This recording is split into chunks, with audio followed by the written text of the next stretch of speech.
Welcome everyone to another Maine SBDC webinar. Today, we will be going over a business startup checklist. So everything that you'll need to know to get started. We have a great group with us today of business advisors kind of across, I guess most of you are CEI and Women's Business Center and Maine SBDC Business Advisors. It's a lot of acronyms, so I'm sure everyone will go into more detail about explaining all those, but we are the Maine Small Business Development Center, and we are here to help with any needs a small business owner has. We're happy to answer any questions. We provide no-cost confidential business advising, and we have specialists right now that work with accounting and marketing. We have a few marketing contractors right now. And so all of that is available to the small business owners of Maine. If you are not already set up with a business advisor, you will receive a lovely follow-up email from me after today's presentation that will include a link to the recording as well as the slides and all of our contact information. And right at the top, it will have a request advising link so we can get you set up in the system. Please utilize the chat feature for any questions you have along the way. Feel free to introduce yourself as well. Maybe let us know where you're zooming in from. If you are already, if you have a business idea, if you know what industry you want to be in, let us know. Also, kind of where I think we're going to do a poll early on, kind of asking where you're at in the system. So if you are unable to access the poll, feel free to write your answers into the chat as well. For most of the presentation, we will ask you to stay muted, but there'll be time at the end for questions and answers, and we may ask you to unmute yourself at that point. Otherwise, I will start today's presentation off by handing it over to Peter Piccone. Good afternoon, everyone. Can everyone hear me okay? Super, thank you. I like to always check that, make sure we've got everyone there. I'm going to start this here a little bit. So thank you all for joining. This is the startup checklist done by the SBDC. So looking forward to giving you some knowledge about how to start your business, or if you're in business, where to go with that. What does it look like? Maybe double check your business. So Kelsey, thank you for that introduction. I'd like to thank all the folks that are in the room today. Before we get started, I just want to do a brief introduction to the advisors on the call today. So these are your SBDC advisors. That is me on the left with the fish. I'm going to tell you more about that image as we get through the presentation, but a little sneak preview of what I'd like to do. The other two advisors on this webinar today are Allison Lane, she's from the Bangor office, and Grace Moore Phillips, and she is an SBDC advisor that is now working as the director for the Women's Business Center at CEI. So I'm going to let them tell you more about themselves later in the show, and I'm going to get started with some basic parameters. A little housekeeping before we get started. This is being recorded, and this is going to be sent to you as a presentation, as a PowerPoint. So you don't have to write anything down, just listen. But if you'd like to take some notes, that's great. But any links that are in the presentation, you're going to get anyway. So just sit here, write down some good questions. That's great. Please do keep yourself on mute. If you do have questions, please put them in the chat. If you're not sure how to use the chat, flag down Kelsey for that. She can give you a hand. If there's a burning question in the chat and Kelsey sees it and she feels like it's a better opportunity for me to actually answer that while we're talking, or one of the advisors, she'll stop us and then we'll answer at the time. But we're going to save a little bit of time at the end just so we can answer your questions. To get started, I want to tell you a little bit about what the SBDC does. What is it? It provides free business advising to Maine businesses and entrepreneurs. Basically, what we do is we give you the ability to either start a business, grow an existing business, or take something that's already at a high level to another level. There's business planning, there's credit and financing models we can help you with. There's a fiscal analysis. If you just want to see if your business is actually making money, not sure how to do that, we can help you. There's marketing, sales. There's operations management, if you have a larger business or just want to see how to operate more efficiently, and much, much more. By the way, all the advising is confidential for you. So anything we share or you share with us stays in the vault.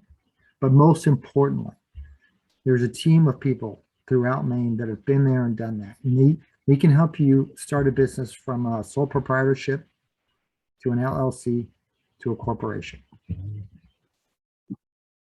Little disclaimer before we start, the SBD does not provide any tax, legal, or accounting advice. This material today has been prepared for an informational purpose only, not intended to provide any sort of tax, legal, or accounting advice. And you should, if you do have some questions, consult your own tax, legal, and accounting advisors before engaging in any business activity.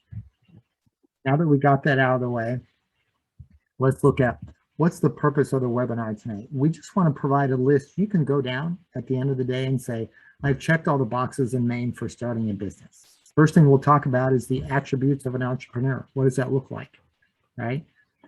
How to do a business plan. What goes into that, the different parts. If you're going to choose an entity, what does that look like? When you get down to naming or location in your business, how do those parameters work? Insurance, license, and permits, all those kind of deep holes that you don't want to go down, we can help you do that. How to get financing for your business, AKA show me the money. Any sort of legal things, how does that work? How do I get outreach? How do I get pro bono work? Taxes, everyone's nightmare. We'll talk a little bit about that today. Last but not least, we're going to talk about employees and how to manage those or how to grow into those. A little bit how to use the checklist. You're going to see this little green or this little blue box with the green checkbox in the middle. Any slide that you see today that has a checkbox in it, that's a portion for you to go back and look at your new business or your existing business and say, did I check that box? Yes or no? You can use this topic that way. Again, you'll receive a copy of the presentation after we're done today. What I'd like to do is just see who's in the room. I want to see where the group's at. I'm super curious on what stage your business is in. So the question for the poll today is, where are you in the business development process? And we've got 5 categories you can be in. I want to start a business, but don't know what type yet. I have an idea, but not clearly defined. Or I have an idea, but I'm not sure how to launch it. Or I have an informal business and now I want to formalize it. Or I have a side gig, formalized. It can be a full-time gig. So Kelsey has started the poll. Kelsey, thank you. Go ahead and you can start clicking in there.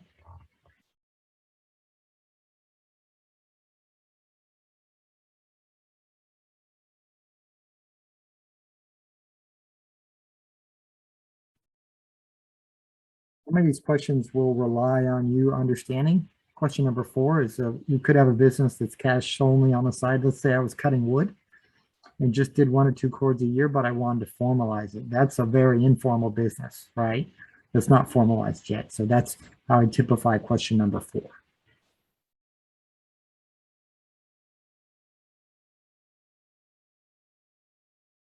Looks like we've got most of the folks in the room in on this, 7 out of 10. So 70% of you participated. So this gives you a good sense of where people are at. So a lot of you, number 1, have an informal business. And now you want to formalize it. So you've got something going on the side. Congratulations, super job.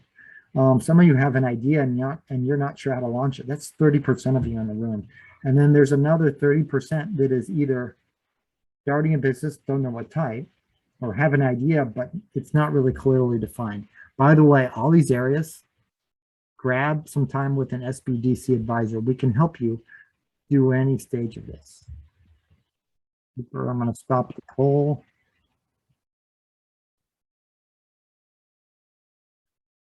Thank you.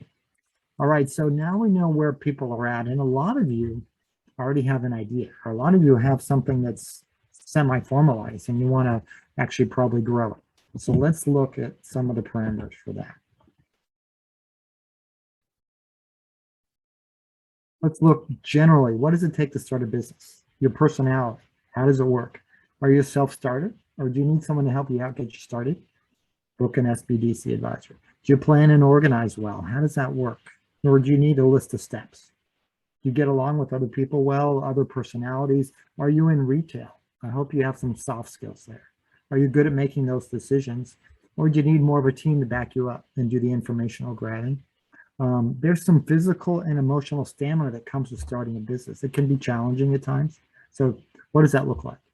And then the other part of your team, if you have a family, will they be supportive as you're starting the business up? They're on your team now. And then if you don't have a team, can you create a network around you to help you financially, marketing wise? Again, a good portion for an SBDC advisor to help out.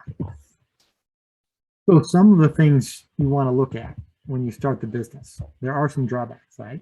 Because your income might vary quite a bit, so it could be challenging. And if you do start a business, if you're starting a lawn mowing service, not a huge investment of capital, but if you're starting a restaurant, it's a lot of capital, there's an opportunity to lose it. There's long hours and hard work, you're aware of that. The stress levels will vary from day to day. They could be pretty high at some point. You have complete responsibility. This is the one that got me. I felt like every day I had to make all those decisions. And the bottom line is it rested with myself. There's a little bit of discouragement as you go through roadblocks or things along the way. And typically, as you start up, there's a little lower quality of life because you're starting up with less than optimal financing.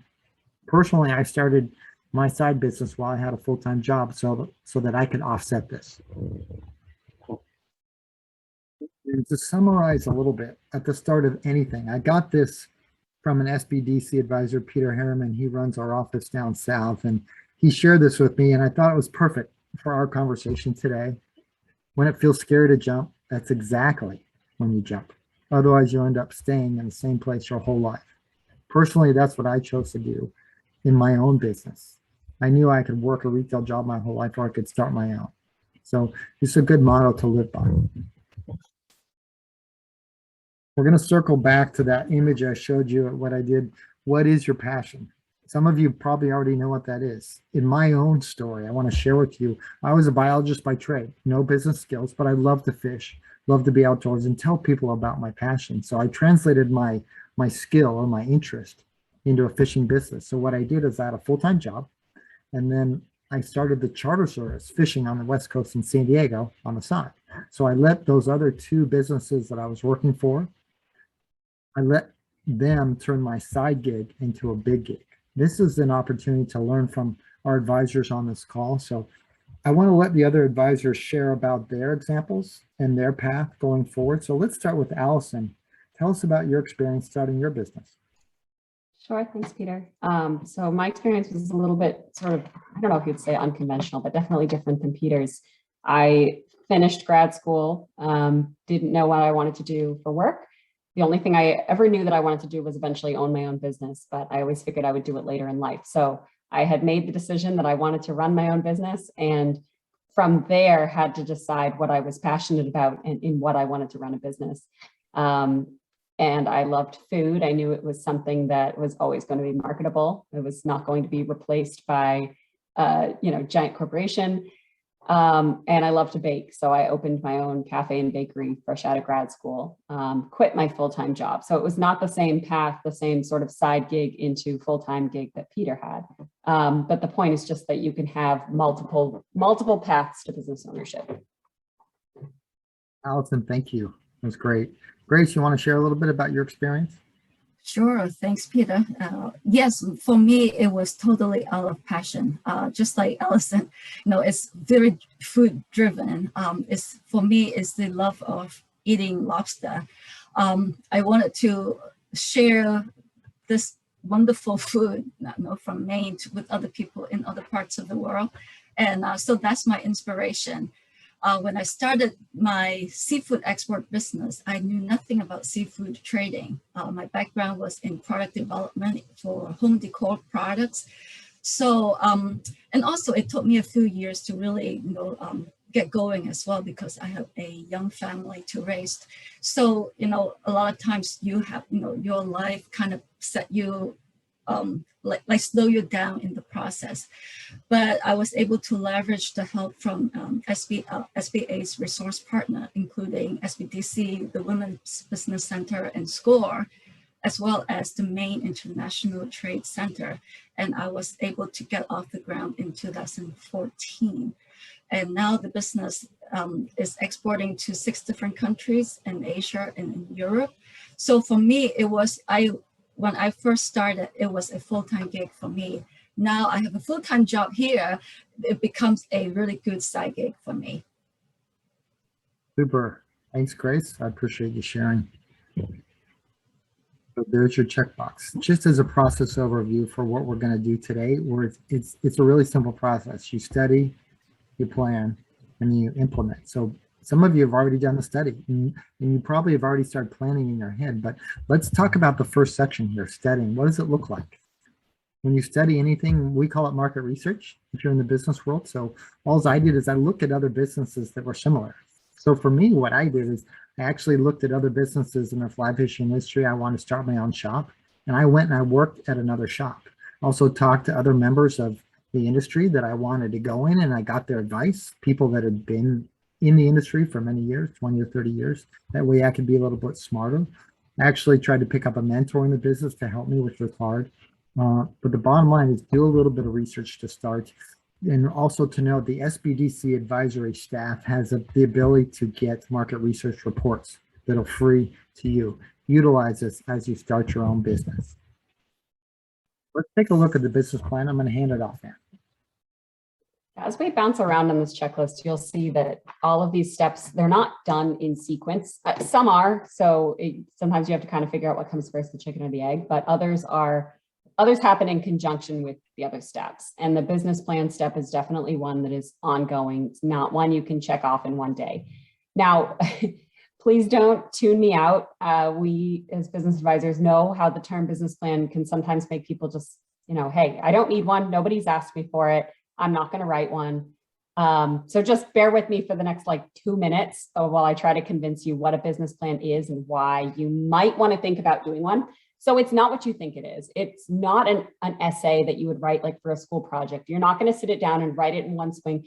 And for some people, it's not even necessarily a Word document that you would think. It's literally anywhere that you can compile all of your ideas and that you and maybe somebody else can look back and verify them for feasibility, make sure that they're doable. So it doesn't have to look like anything in particular.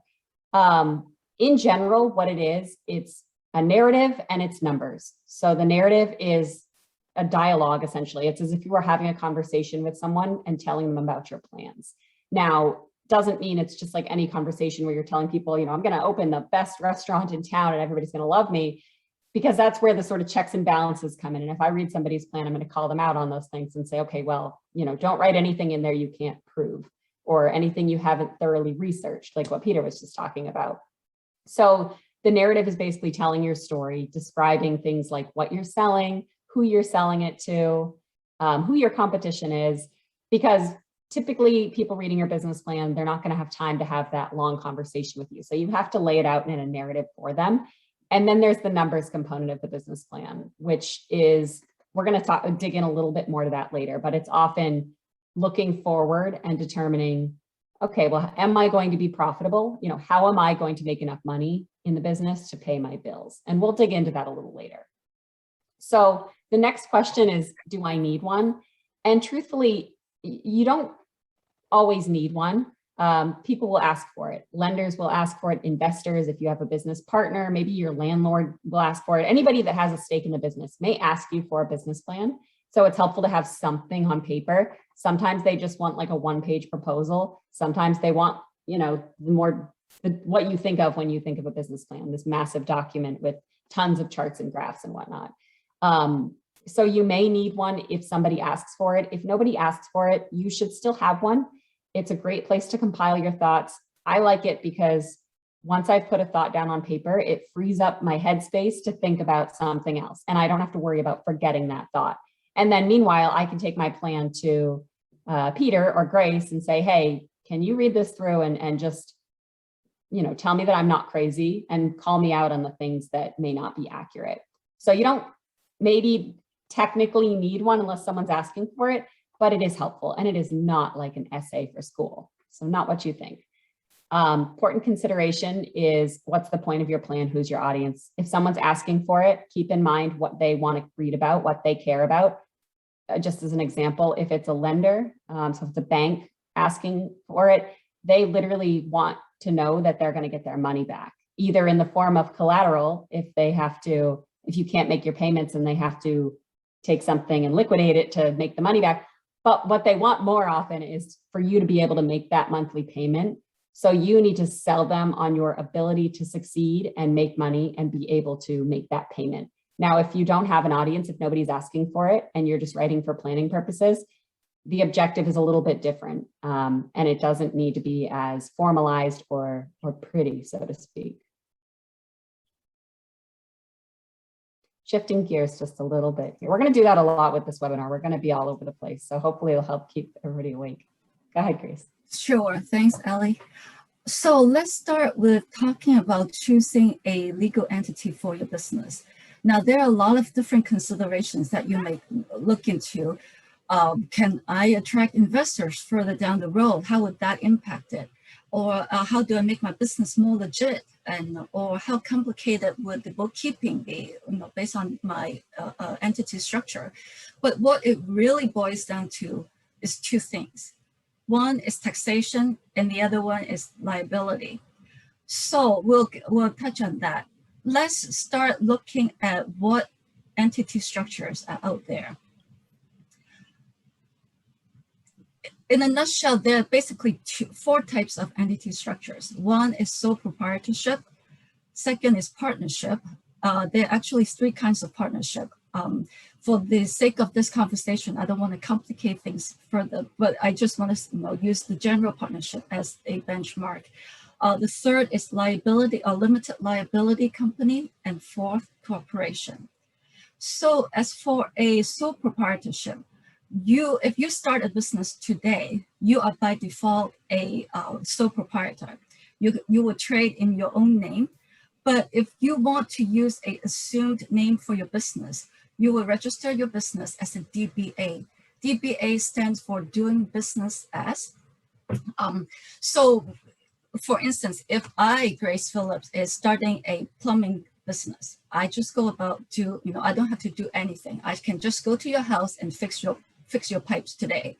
But if I want to register my business as ABC Plumbing, then I will be Grace Phillips, DBA ABC Plumbing. And what I will do is to go to, well, I'll talk about that later. But this is basically a sole proprietor. Now, being a sole proprietor, you are your business and vice versa.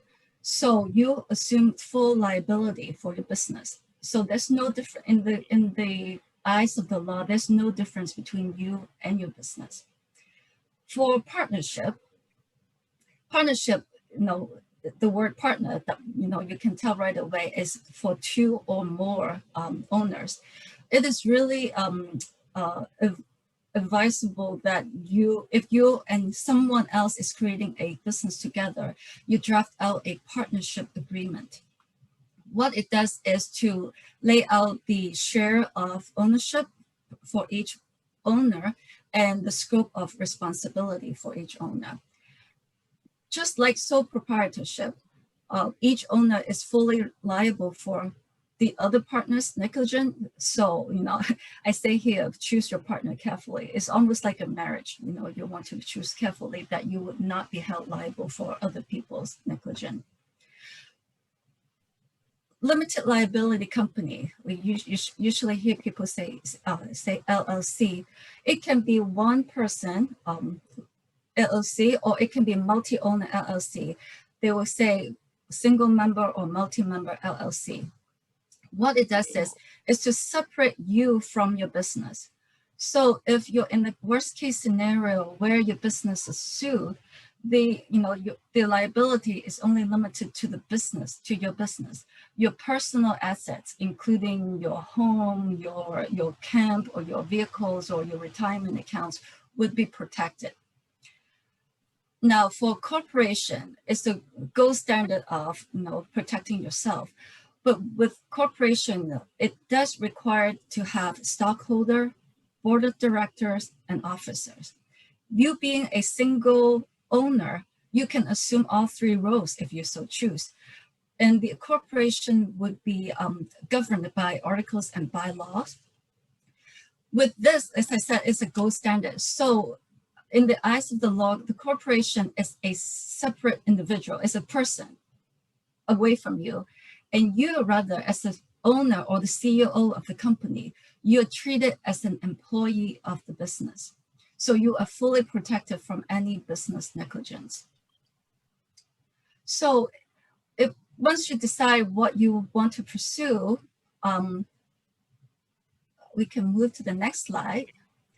If you are sole proprietor, you don't have to do anything, as I said. But if you want to do a DBA, have a business name, you do need to register your business name at the municipal level. Just go to your town hall.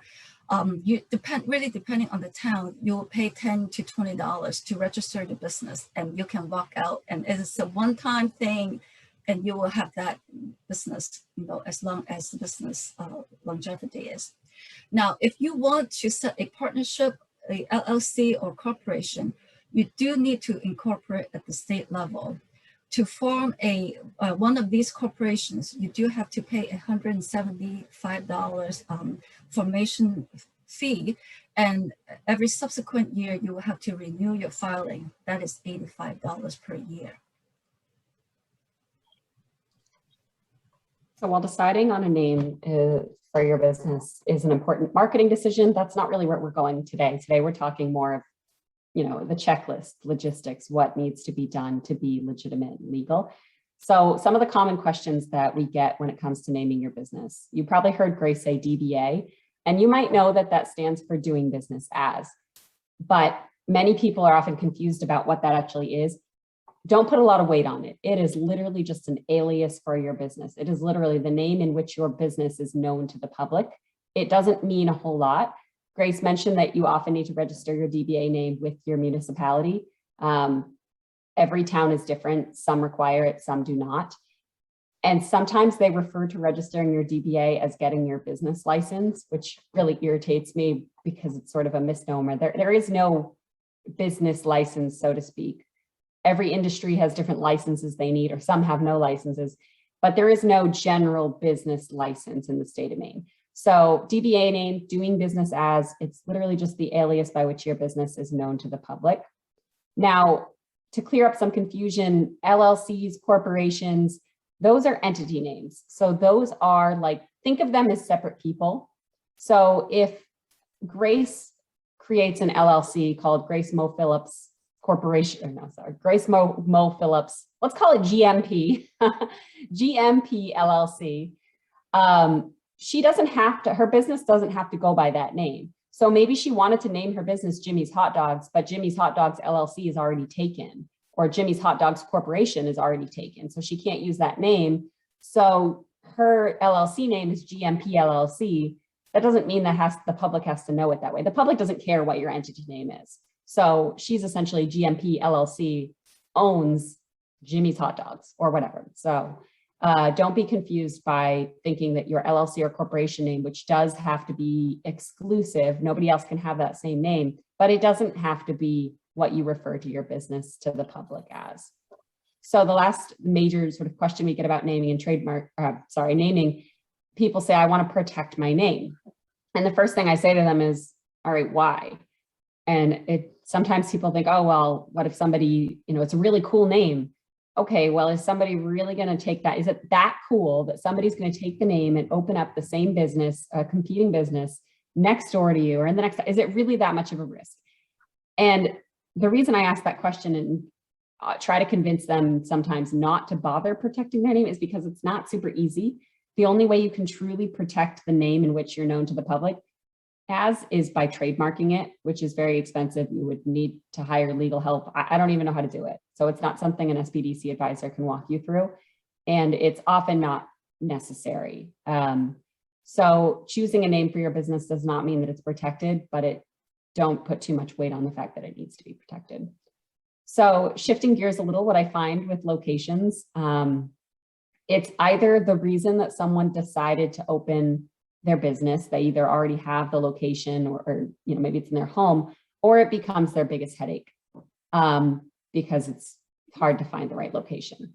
So your options, essentially, you can rent or lease space, you can buy a building, or you can operate out of your home.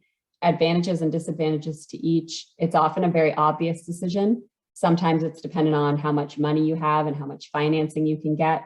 I do see a lot of new business starts leasing space instead of buying, just because it's a little bit less risky and easier to get going. But many advantages and disadvantages to all three options. You often hear the expression location, location, location, as if saying it's the most important decision you'll make in business planning. And I think that's a myth. I disagree with that. It definitely depends on your industry. And this is coming from someone that opened a coffee shop. So I understand how location is important, but it's not necessarily the most important thing. And that's because you have priorities. So you have to decide what is important to your target market. And we're not going to dig into marketing today. We're not going to dig into target markets. That's a whole nother webinar. You can probably find myself on a webinar on our YouTube page talking about target markets, because I do that a lot. But you have to figure out who your most likely, most loyal customers are and what do they value. So is it important to them that you have good parking or it's accessible? Is it important that you're located somewhere central, on their way to work to get their cup of coffee? So unless you have unlimited funds and you want to blow those funds on a perfect location, you have to choose what's most important to your customers. And resources for finding a location. So step one, definitely talk to the city or town in which you're going to locate, or which you'd like to locate, for two reasons, both to use them as a resource, but also to confirm that you're looking at locations that are properly zoned for your business. So I've heard some horror stories from towns about people signing long leases and then not being able to open the business they want because that location was not properly zoned, even if it seems silly to them. It's not as obvious as residential and construction. Other resources, just in general, like I said, it can be your biggest headache. Talk to neighbors, talk to other businesses, talk to your customers. So back to what Peter said in the very beginning about study, plan, implement, big study, definitely do some market research to figure out the best spot for you. Thanks, Allison. It's a good segue, because once you do get a location, guess what? You have tremendous liability. You have things you want to take care of. So insurance comes into the conversation, right? Okay, I've got my business. I have a location. I've done my entity, right? So how do I get the business liability? Come talk to your SBDC advisors. We're going to give you options in your own community at your local insurance level. That's where you want to go to understand your business liability and find the right insurance for you. You might have automobiles you want to insure. They can help you with that also. You're going to have health insurance as part of your business. You can get that plan as part of your talking to your local provider. Maine's got some great ones here. Through your SBDC advisor will help you resource places where you can get this for your business as you start it up, or even if you've got it now and you don't have it, we can give you options for that. Another option too is, let's say you're a person and you're starting a really big business. You're going to start a lumber mill and you're the sole provider for that. There's a thing called key man insurance, and the key man insurance is like, hey, if this person's not there, the business isn't going to function very well. So you can get a specific insurance. So should anything happen to you, that business can still monetize itself and keep moving on. So things to think about. Another thing that comes into perception for people once they do start their business or think about it, going, hey, what license or permits do I really need? And that can be a bit of a hole, right? Like, where do I start? Luckily, you're fortunate. Maine has a great program through the state site. There's an office called DECD, Maine Department of Economic and Community Development. It's a great office. They've created a resource for you. It's called their One-Stop Licensing Center. Here's the link right here. It's called the Business Answers page. I'm going to show you what it looks like. It's really simple. This is what the page looks like when you go there. And in the top right, you can see it. There's two options: starting a business in Maine, and you can look at all the permits just to start the business in your industry.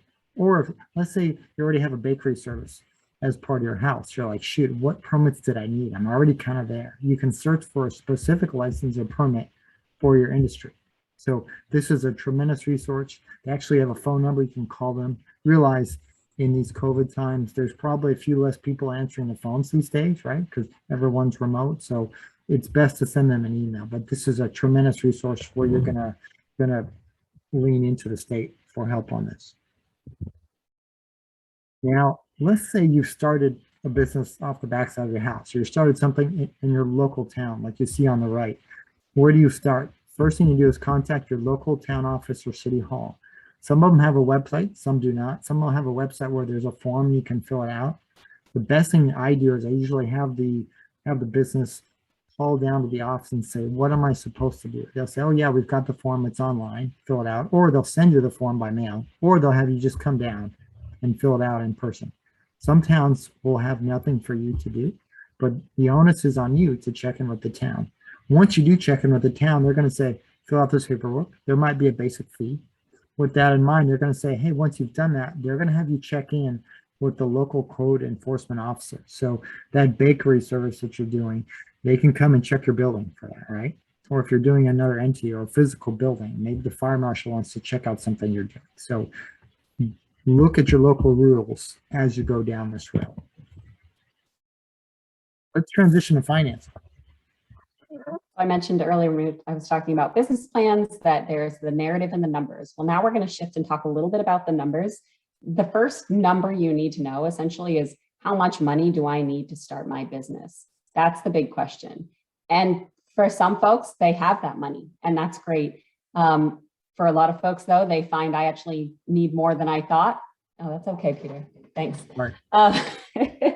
Peter's controlling the slides, so he's doing a great job clicking at appropriate times. I'm impressed.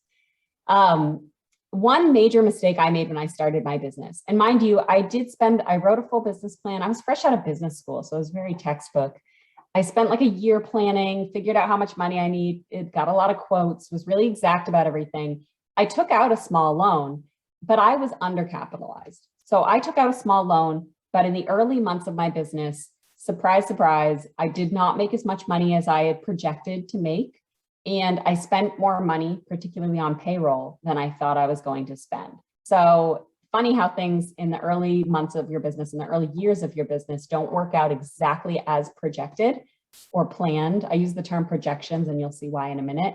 But don't make the mistake that I did and enter your business undercapitalized. Even if you really want to self-fund it and you really want to avoid going into debt, sometimes it's worth it if you just don't scrape the bottom of your bank account to start this business. You don't want to come into it completely dry. So numbers in a business plan, aside from determining how much money you need to get started and where that money is going to come from, another set of numbers that's very important to play around with are your cash flow projections.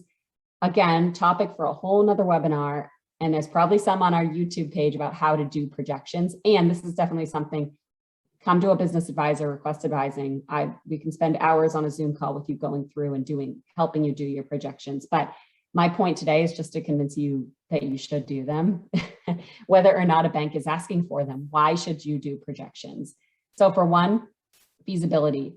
Does your idea have legs? How much money do you need to spend every month to keep your business afloat? And reasonably, are you going to be able to make that amount of money? Projections can tell you that. Financing. So again, a bank might ask you for projections, in which case you have to give them projections, often broken out by month for 2 to 3 years, sometimes 5 years. So another reason to do them is because you need money, and people that are going to give you money want to see them. Doing cash flow projections can also help you make decisions on pricing and hiring, for example. So maybe you've estimated all of your numbers and you've based them on some reasonable assumptions. You've done some research to figure it out. You've got some quotes on your expenses, and you find that your bottom line is in the negative for longer than what you're comfortable with. So it's okay if you lose money for a little while, as long as you're not undercapitalized, but obviously you don't want to lose money for too long. So projections are often interesting because you can go back in, and we do this all in spreadsheets and whatnot. And again, we can help with that. Don't let them intimidate you. But it's often interesting to see what happens if you do increase your price by like 5 or 10%. So just a little bit of an increase over the course of the year. It's amazing to look at your bottom line and see what a dramatic change it made. Or maybe with hiring decisions, maybe what happens if you cut back your labor force a little? What happens if you are able to, operate more efficiently? Or maybe you personally are stepping into the business to work some hours so that you don't have to hire as much staff in the first year. It's amazing to see what small changes can do to your bottom line. Small changes that aren't even going to matter to your customers, to your target market. Projections can also serve, if the term projections isn't really working for you, think of it as a budget. Think of it as a budget and goals. So projections for your expenses are just monthly budget items. So we look at the different categories like insurance and rent and marketing and taxes, and we're going to come up with monthly estimates of what you're going to spend. And we're going to do the same for your money coming in. So in my cafe, I sold breakfast, lunch, coffee, baked goods, and I was able to estimate every month, okay, I think I'm going to be able to sell, this much money in coffee and this much money in breakfast. And this sounds really complex and it's a bit of a process, but it's totally doable and it's amazing and eye-opening once you've done them. But it's a set of budget and a set of goals to see, are your targeted sales numbers enough to cover your budgeted expense numbers? And then you can look back after the fact and make sure that you didn't overspend in any certain categories. And if you did, you can try to figure out why. Projections can also help you look at seasonality. So we do them by month. We don't look at annual totals. We don't look at quarterly totals. We go month to month, starting in the first month in which you open. And so for me in my restaurant, January was a notoriously slow month, partially because everybody's hibernating because it's Maine winter, but also they'd all overindulged on baked goods in the holidays and bought gift cards. So here's January when everybody is feeling gross about themselves and doesn't want to eat baked goods. And they've already spent a lot of money on the holidays, so they don't want to go out and spend money. They're cold, they don't want to leave their house in the cold, or maybe they're baking at home to warm their house. And if they are coming in, they're spending their gift cards. So what does that mean for me is that not a lot of cash flow going on in January. So my projections, I was able to see that the holidays made me enough profit to carry over into the new year. And that even though I lost money in January, it was okay because cumulatively I had enough money to get me through. And I mentioned earlier that projections help you set sales goals and you can look back at them to make sure that you are on point with what you wanted to do. Now, please take this image with a grain of salt.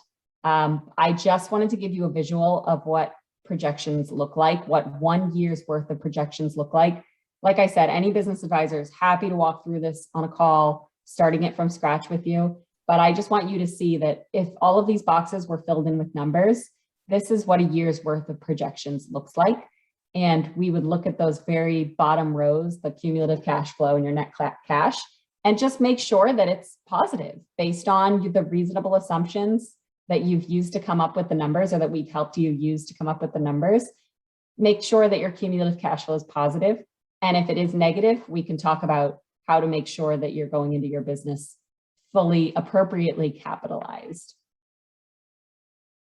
And while we're talking about numbers, bear with us. We know that numbers are not the most exciting conversation to have, but it is important. So thanks, Ellie. Speaking of numbers, we want to touch briefly on taxes or tax implications based on the entities that you are your businesses in. Quickly, if you are sole prop or partnership or LLC, your net income from your business will roll into your individual income tax statement, which is your 1040. The worksheet that IRS use for business P&L is Schedule C for one person or one single person ownership, and Form 1065 for multiple ownership.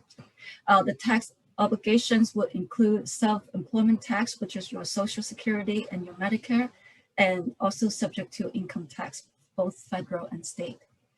If you are a corporation, The form, as I said earlier, a corporation is considered a separate person. So that person will have its own tax form, which is 1120. And you, the owner, also consider an employee, would get your W-2 as if like you would get a W-2 from any employers. And any dividends remaining from the corporation will be subject to corporate taxes and income taxes on the dividends. Now, I want to spend a minute on S Corp, and I have a lot of clients asking me, what about S Corp?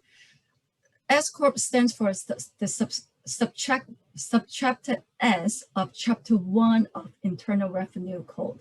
I can spend the next remaining 10 minutes of this webinar and to read to you what this chapter talked about, but I'm not going to do that because both Peter and Ellie remind me that I'm not running a sleep therapy session here. So in a nutshell, S Corp is not an entity structure, but a tax status.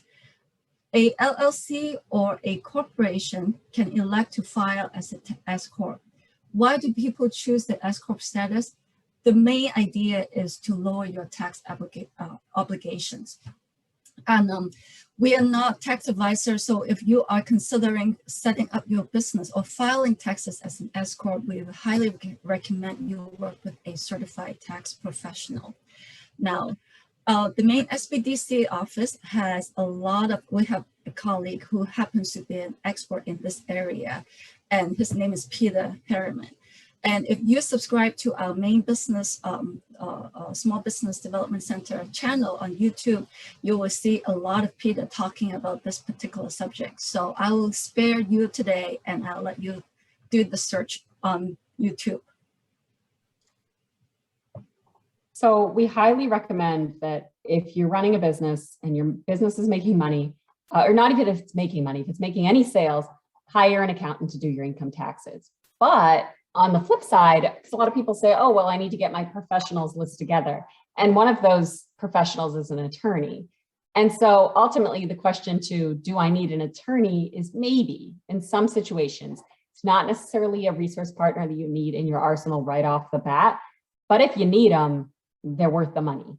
So when are some situations in which you might possibly need to hire a legal professional? Because to remind you, at the SBDC, our advising is free, but we are not legally allowed to offer tax or legal advice. So you might need to hire an attorney if you're not sure how to form your business, as Grace talked about earlier with legal entities, and as she just talked about with filing taxes. It's important to decide how to structure your business. Now, keep in mind, if you consult with an accountant and say, hey, should I form an S Corp, or should I form an LLC, or should I be a sole prop? And then you also in the same day talk to an attorney, you might actually get conflicting opinions. So an accountant is worried about tax strategy and they're helping you with that. And that's all, I shouldn't say that's all they care about, but that's what you're paying them to care about. Now, an attorney cares about legal liability. So they want to protect you and make sure you're not going to get sued. They don't really care about your money. They don't care about your taxes. They want to make sure you don't get sued. So keep in mind, you might get conflicting opinions about what to form. And that's something maybe we can, as business advisors, help to sort through that. When else might you need an attorney? Anytime there is a legally binding document involved. So if you are signing one, like a lease or a purchase and sale agreement, or if you need one to have your client sign.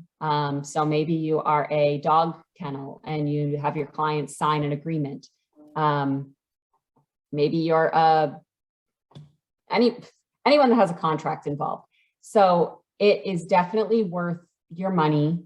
And it's not super cheap, but it's not, going to break the bank either. It's definitely worth it to have an attorney read over any legally binding documents that you're either signing or going to have other people sign, because there's so much legal mumbo jumbo, and it's really important. What's the point of even having a document if it can't actually protect you? So you may need an attorney, and if you do need one, it is worth the money.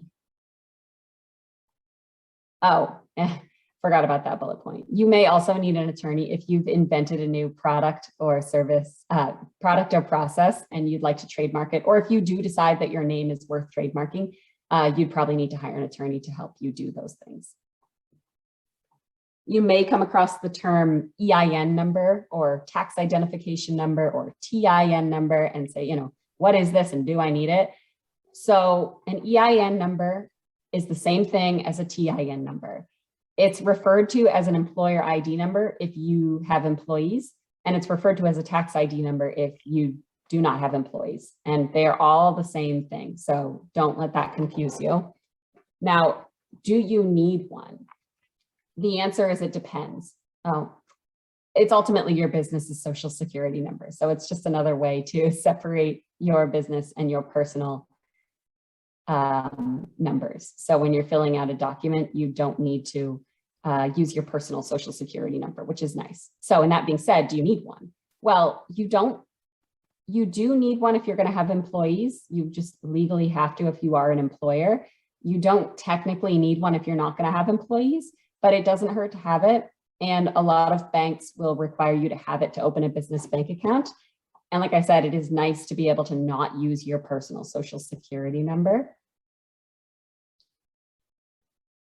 So should you get one? Probably. It's going to make your life easier. But most importantly, and if I put you to sleep because this stuff's really boring, just listen to this one thing.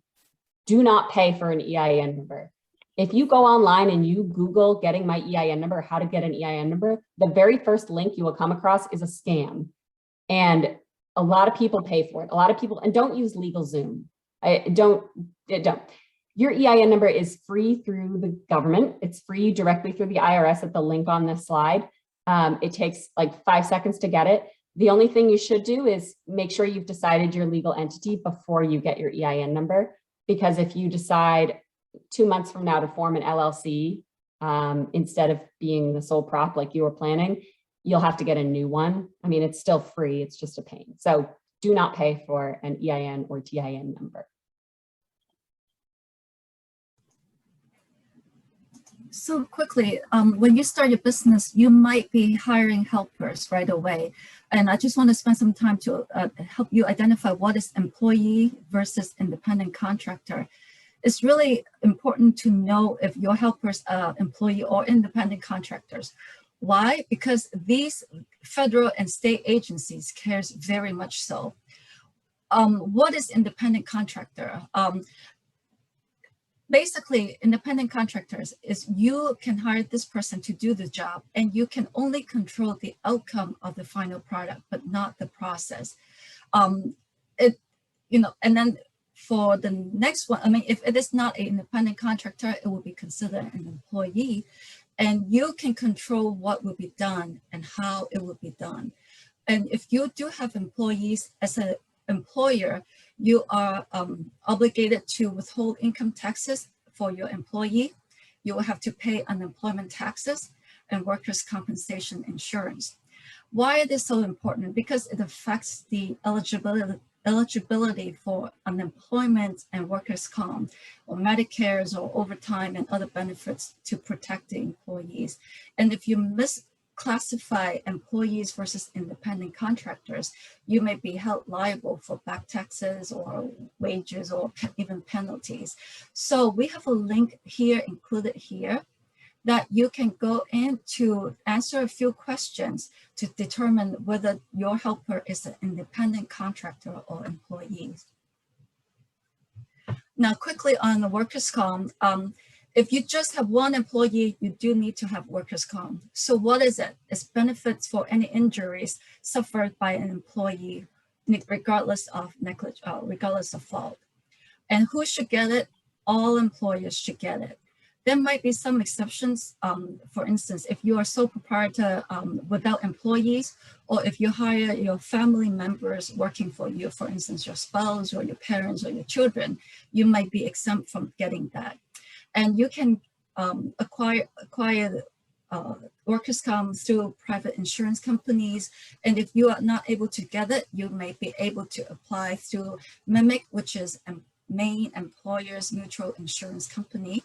Or you can apply to be a self-insured. That means you will pay out whatever the expense might be with that injury. And lastly, just so that you are aware, if you do have employees, there's a new earned paid leave law effective this year by Maine. If you have more than 10 employees, including full-time, part-time, or temporary, if they work over 120 days, calendar days in a year, you will have to offer earned paid leave to your employees.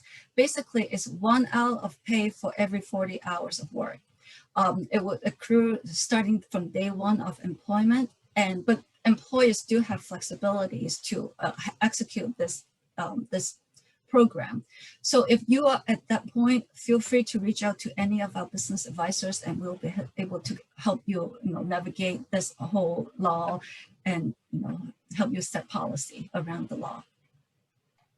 Congratulations. You have made it through every item on the checklist, and it is day one. You are ready to open to the public and start making money. So you're going to shout it from the rooftops, right? You're going to tell everyone. No, don't do that. On day one, your opening day, don't shout it from the rooftops.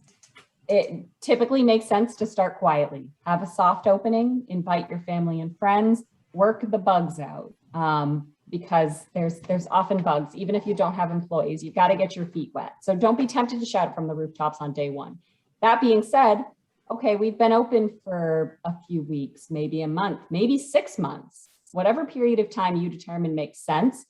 And now you're at your best, so to speak, or you're at your as good as I'm going to be for a new business. You can't wait too long, or people are going to be like, you've been around for a year. How are you? But anyway, so it is nice to have a grand opening event. Once you are comfortable, once your feet are wet, market it appropriately, use your neighbors, work with them, partner with them, talk to the city or town, make it a thing, have prizes and games and give away free samples. So you can make it a special thing as opposed to just your normal day, but also it gives you an opportunity to really let people know what you do, give away a bunch of free stuff. It turns a normal day of business into an event. And one thing that I learned actually when I worked with the city of Brewer, when I was opening my business, they said, hey, if you do something to make it a charitable event. So I donated a portion of my profits to a charity, and actually they helped me write a press release, and I got some news stations in there because my event became a charitable event. And ultimately be ready. So your grand opening day, if you do market it appropriately, it could be a very big sales day. So all hands on deck, make sure you've got plenty of product on hand if it's a physical product that you're selling, and be ready, because that is your first impression and people are going to judge you. Even though they know you're new, they're going to judge you and expect you to be at your best. So we've probably said it many times throughout the presentation, and I'm sorry, I know we are cutting it very short on time and we've thrown a lot at you. But we can't emphasize enough, the bread and butter of what we do at the SBDC is one-on-one advising, and it's free and it's confidential. So if you haven't worked with one of us, or even if you have and you want a different opinion, reach out to us on our website or via email and request one-on-one advising, because we could dig into any one of these slides in far more detail with you. Definitely a good use of your time. So in the few minutes that we do have remaining, let's just touch base on, you still pop some questions in the chat. If you have questions, I did see there are a couple of people I promised we'd get back to. So if it's okay, I'll take 30 seconds and explain to what a registered agent is. I get this question a lot. So you're forming an LLC. This person in the chat said, do you need to have a physical location? Does your business need to be physically open to get an LLC? And no, your business doesn't need to have a physical location. But you do on your LLC need to have a physical address in case you are ever sued. This sounds awful, I'm sorry, but the sheriff needs a physical door to knock on to serve the papers. So that is what a registered agent is. It's a physical address in which a sheriff can serve you papers. And you, well, without going into too much detail, you can serve as your own registered agent if your business is located somewhere where you're there during normal business hours. So with my cafe, I was there during normal business hours, Monday through Friday. So I served as my own registered agent.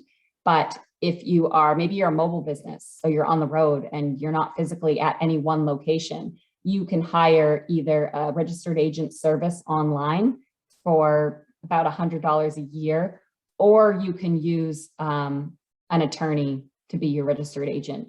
Or if you do pay an attorney to help you form the LLC, often the registered agent service comes with that. So that is, in a nutshell, why you need a physical location on your LLC, but it does not have to be where your business operates out of. And there was one other question just about insurance. Peter, do you want to just give, since you talked about insurance, do you want to just touch on sole props and LLCs, why people need insurance, when is it necessary, when might it not be necessary? You're good with scenarios. I bet you can come up with a scenario that insurance may not be worth the cost. I'm going to put you on the spot because I know you can handle it. Thanks, Allison. And I want to be careful on the time, but insurance is important, especially when you have physical assets, right? If you have a huge business, that's great. Let's just say you're not, maybe you're just running a website and you're just selling trinkets over the internet. How much insurance do you really need for that, right? Is someone going to ask for their product back? Maybe you just give the product back to them. So in that scenario, you can look at different forms of insurance. Maybe the lowest level works best for you. So based on your scenario, that's how I'd look at it. Again, this is something I definitely want to get a consult from an attorney on, because they really identify where the liability is for you on that stuff. But really, based on your scenario and your business, will tell you the volume that you're going to need. Also, if you have less risk of ever getting yourself into trouble, it's not going to be crazy expensive. You know, if you're a roofing company, you're going to be paying a lot more for that than if you're selling trinkets on the internet. It could be, you know, a couple $100s a year and very well worth it to protect just the unusual chance that something awful happens.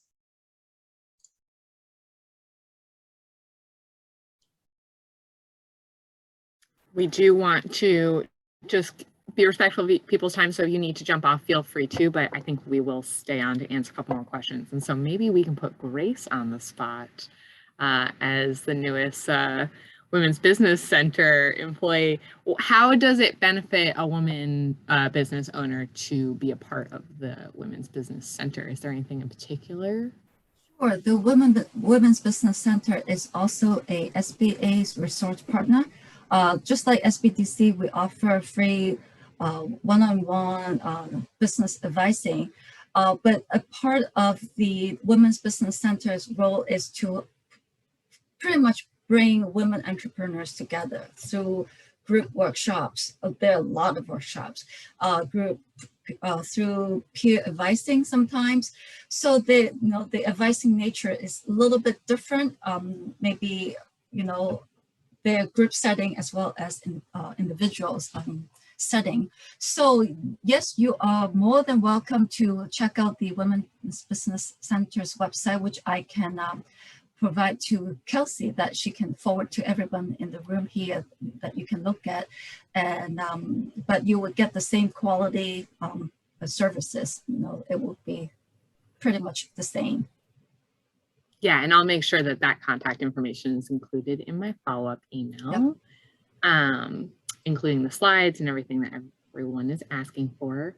Peg is asking, when naming a new business, where do I check to see if it's already being used? That's a great question. So if you are looking to make sure that you don't get yourself into trademark trouble, you obviously can't name your business McDonald's or Pepsi. You would check to see if there is a trademark on the name. Usually if there is, you're going to know it because it's a big name. I believe you can go online to I'm going to get the acronym wrong, but it's like the IPTPO, the National Trademark Office site. You could probably Google the name and is there a trademark on it, but there is a database for trademarks. Now, I think what you're asking, though, is more of if you're forming an LLC or corporation, making sure that name is not being used. Because remember, your LLC or corporation name does have to be exclusive in the state of Maine to you. But I remind you, it does not need to be the name that you go by to the public. So Thank you, Peter. So what Peter just posted in the, he read my mind.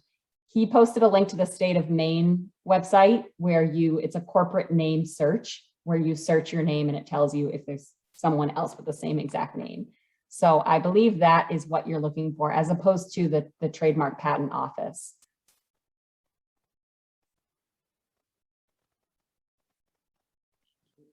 I knew I wasn't going to remember that. So I'm glad that you guys took that one. Great. Those are the only questions currently. Everyone is just saying thank you. Super valuable information. They're looking forward to getting that checklist.